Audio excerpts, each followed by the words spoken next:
Uma vida com propósitos. Dia 18. Tendo uma vida em comum. Cada um de vocês faz parte do corpo de Cristo, e vocês foram escolhidos para viver juntos em paz. Colossenses 3,15. Como é bom e agradável que o povo de Deus viva unido como se todos fossem irmãos. Salmo 133:1. A vida foi feita para ser compartilhada. Deus deseja que experimentemos uma vida em comum. A Bíblia chama comunhão essa experiência compartilhada.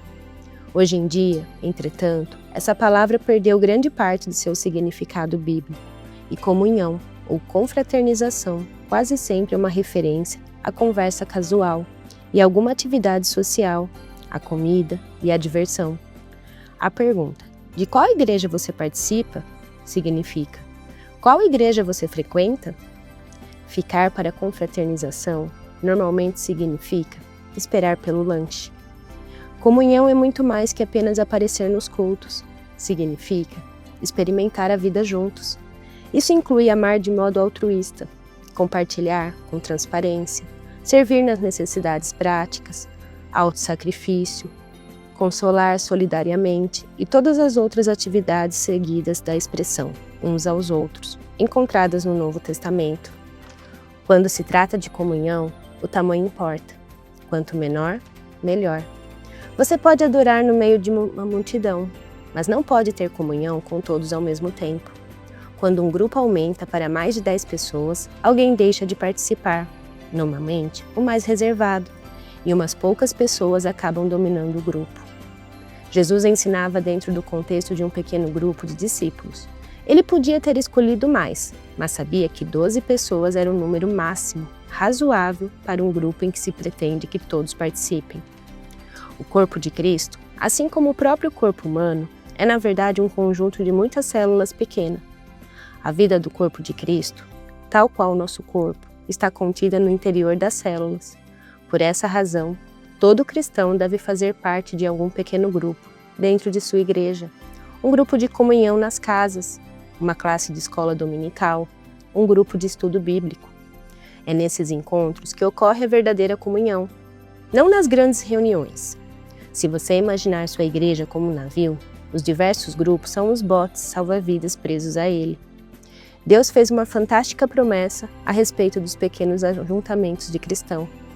Pois onde se reunirem 2 ou 3 em meu nome, ali eu estou no meio deles. Mateus 18:20. Infelizmente, mesmo que você frequente algum grupo, isso não é garantia de que irá experimentar a comunhão real.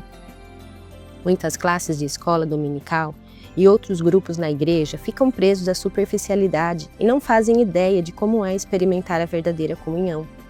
Mas qual a diferença entre a comunhão verdadeira e a falsa? Na verdadeira comunhão, as pessoas experimentam autenticidade.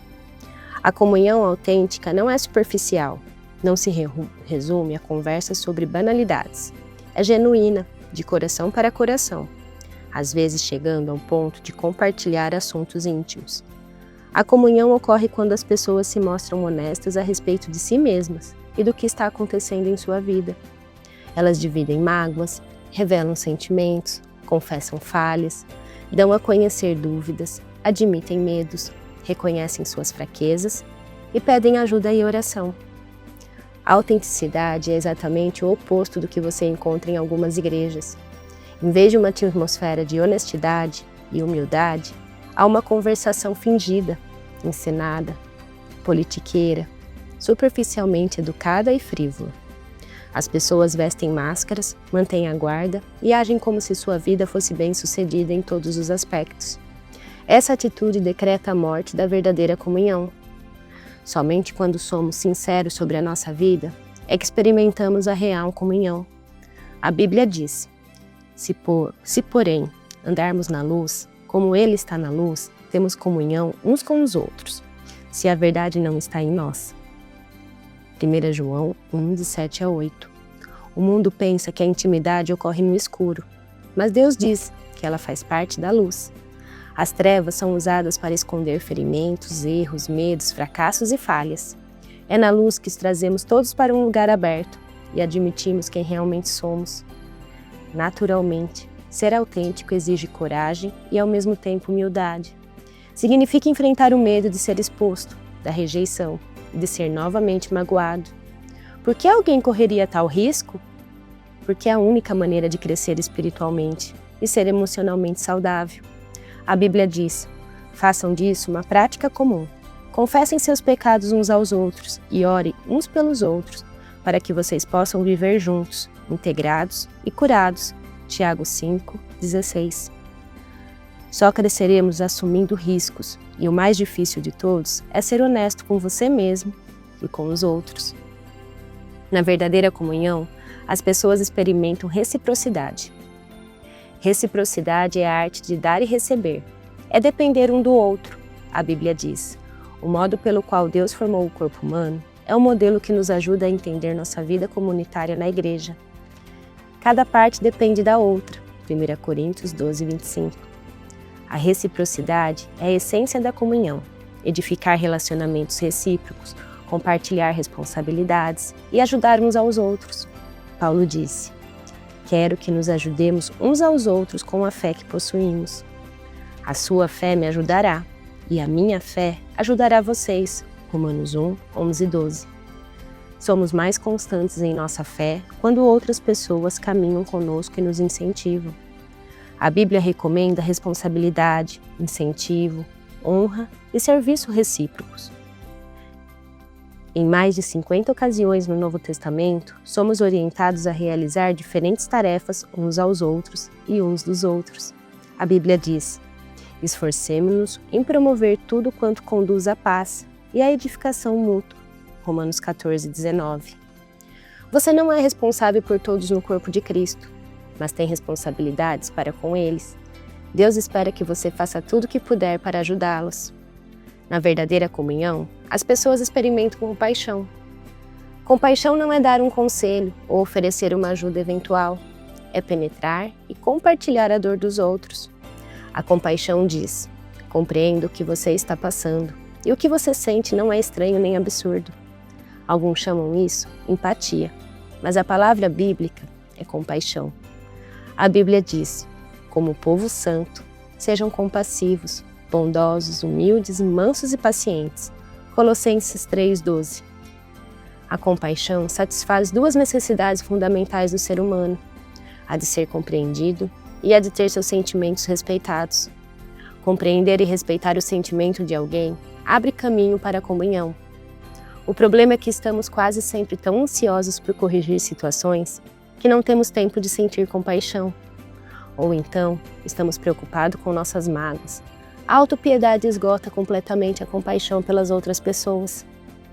Há diferentes níveis de comunhão, cada um adequado a um momento diferente. Identificamos os níveis mais básicos de comunhão no ato do compartilhamento e nos grupos de estudo bíblico. Num nível mais profundo, temos a comunhão de serviço, presente na ação conjunta, em viagens missionárias ou em obras de caridade. O nível mais profundo e intenso, porém, é a comunhão de sofrimento, que ocorre quando tomamos parte da dor e das aflições um dos outros e carregamos os fardos um dos outros. Os cristãos que melhor compreendem esse nível são aqueles que ao redor do mundo são perseguidos, discriminados e muitas vezes martirizados por causa de sua fé. A Bíblia ordena: compartilhe os seus problemas e aflições uns com os outros e, dessa forma, obedeçam à lei de Cristo. Gálatas 6:2. É em tempos de crise, tristeza e dúvidas profundas que mais precisamos um dos outros. Quando as circunstâncias nos esmagam, a ponto de nossa fé vacilar, é que mais precisamos de amigos cristãos. Precisamos de um grupo de amigos que tenham fé em Deus, por nós, e nos ajudem a superar as dificuldades. Em um grupo menor, o corpo de Cristo é real e palpável, mesmo quando Deus parece distante. Foi disso que Jó necessitou durante seu sofrimento. Ele exclamou: um homem desesperado deve receber a compaixão de seus amigos, muito embora ele tenha abandonado o temor do Todo-Poderoso. Jó 6:14. Na verdadeira comunhão, as pessoas experimentam misericórdia. A comunhão é um momento de graça, em que os erros não são criticados, mas apagados. A comunhão acontece quando a misericórdia triunfa sobre a justiça. Todos precisamos de misericórdia, porque todos tropeçamos, caímos e precisamos de ajuda para retomar o caminho. Precisamos oferecer misericórdia uns aos outros e estar dispostos a recebê-la uns dos outros. Deus diz: quando as pessoas pecarem, vocês devem perdoá-las e confortá-las, para que não sejam vencidas pelo desespero. 2 Coríntios 2:7. Você não pode ter comunhão sem que haja perdão. Deus adverte: jamais guardem rancor. Colossenses 3:13. Porque a amargura e o ressentimento destroem a comunhão. Por sermos imperfeitos e pecadores, inevitavelmente magoamos uns aos outros depois que passamos juntos algum tempo. Às vezes magoamos uns aos outros intencionalmente e às vezes sem querer, mas de qualquer maneira, faz-se necessária uma enorme quantidade de graça e de misericórdia para criar e manter a comunhão. A Bíblia diz: vocês precisam ter consideração para com as faltas uns dos outros e perdoar aos que lhes ofendem. Lembrem-se, o Senhor perdoou vocês, por isso vocês devem perdoar uns aos outros. Colossenses 3:13. A misericórdia de Deus para conosco é um estímulo para que sejamos misericordiosos uns com os outros. Lembre-se, jamais será pedido que perdoe alguém mais do que Deus já lhe perdoou. Sempre que for magoado por alguém, você terá uma escolha: usar sua energia e seus sentimentos para buscar vingança ou para encontrar uma solução. Você não pode optar por ambas as coisas. Muitos relutam em praticar a misericórdia porque não sabem a diferença entre confiar e perdoar. Perdoar é esquecer o passado. Confiar tem relação com o comportamento futuro. O perdão deve ser imediato. Tenha ou não a pessoa pedido por ele. A confiança é reconstruída com o decorrer do tempo. Confiança exige antecedentes. Se alguém o magoa repetidamente, Deus lhe ordena que perdoe imediatamente, mas não espera que você volte a confiar imediatamente ou que continue permitindo que tais pessoas o magoem. Elas devem mostrar que mudaram com o tempo. O melhor lugar para restaurar a confiança é no contexto de apoio mútuo de um grupo que promova tanto o encorajamento quanto a responsabilidade mútua. Você experimentará muitos outros benefícios ao fazer parte de um grupo da igreja comprometido com a verdadeira comunhão. Trata-se de algo essencial à vida cristã e não pode ser ignorado. Há mais de 2000 anos, os cristãos vêm se reunindo regularmente em grupos para buscar comunhão.